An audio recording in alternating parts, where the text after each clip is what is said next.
Police भर्ती में हुई गड़बड़ी, पूछताछ के बाद आरक्षक अनिल रत्नाकर ने फांसी लगा ली थी। अनिल रत्नाकर सहित 14 आरक्षकों से शुक्रवार को पूरे दिन पूछताछ हुई।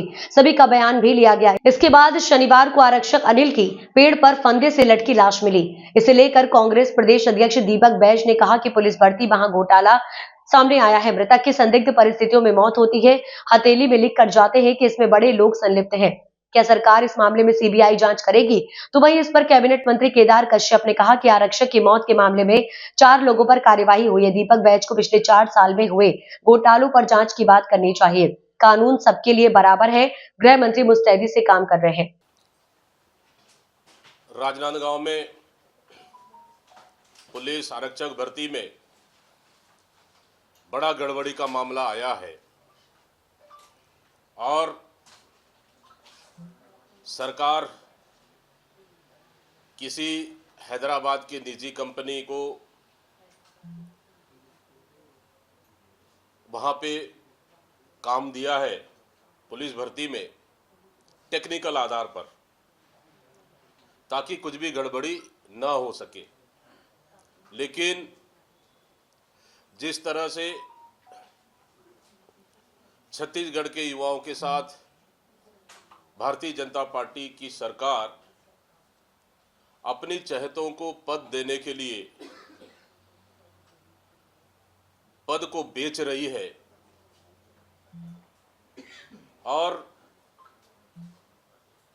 जिस तरह से पुलिस भर्ती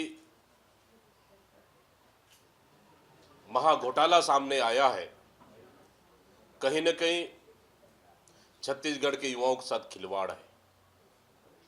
साथ ही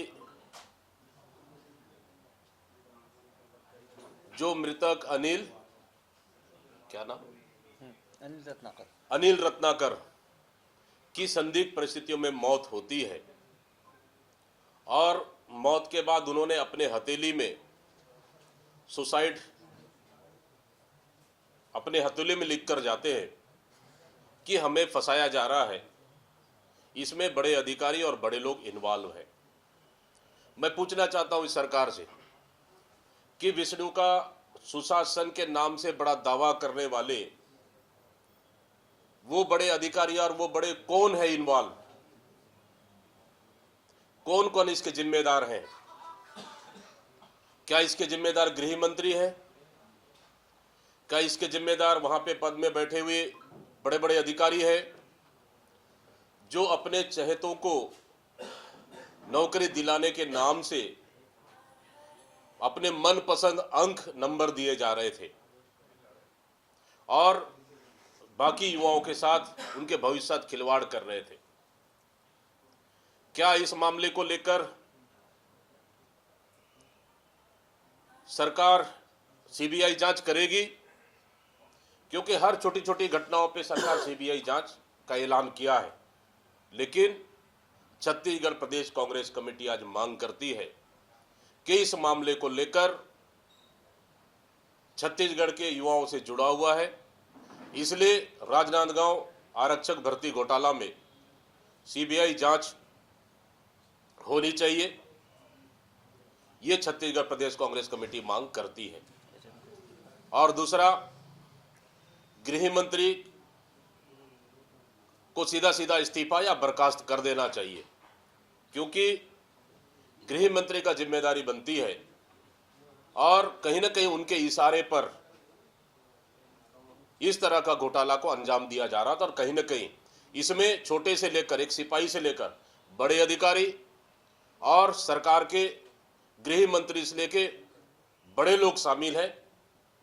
इसलिए इस घटना को लेकर सीबीआई जांच होनी चाहिए और जिस संदिग्ध परिस्थिति में मौत हुई अनिल रत्नाकर की, उनकी भी जांच होनी चाहिए, ये प्रदेश कांग्रेस कमेटी मांग करती है। सर, ये छत्तीसगढ़ भर्ती चल रही है, उसमें एक आरक्षक ने सुसाइड कर लिया और उन्होंने सुसाइड नोट में लिखा कि अधिकारी कर्मचारियों पर कार्रवाई होनी चाहिए क्योंकि सारे लोग संलिप्त हैं। अब दीपक बैज कह रहे हैं कि इसकी सीबीआई जांच होनी चाहिए।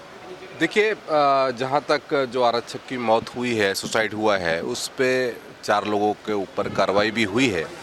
और जहाँ तक दीपक बैज की बात है, तो दीपक बैज जी को तो पिछले 5 वर्ष के जितने भी भ्रष्टाचार हैं, घोटाले हैं, उन मामलों को लेकर के सीबीआई जांच की बात करनी चाहिए या फिर जो है जो लोग हैं उनको जेल में भरने की बात करनी चाहिए। लेकिन कहीं ना कहीं से उनकी संलिप्तता रही है और सरकार में बैठे हुए जब थे तब उन्होंने ऐसे लोगों को संरक्षण भी दिया। तब अब जाकर के ऐसे मामलों को लेकर के सीबीआई जांच करने की बात कर रहे हैं, जबकि सरकार पूरी तरीके से सक्षम है और कानून पूरी तरीके से सभी के लोगों के लिए बराबर है और पूरे मुस्तैदी के साथ गृह विभाग काम कर रहा है। लगातार कांग्रेस आप लोग को घेर रही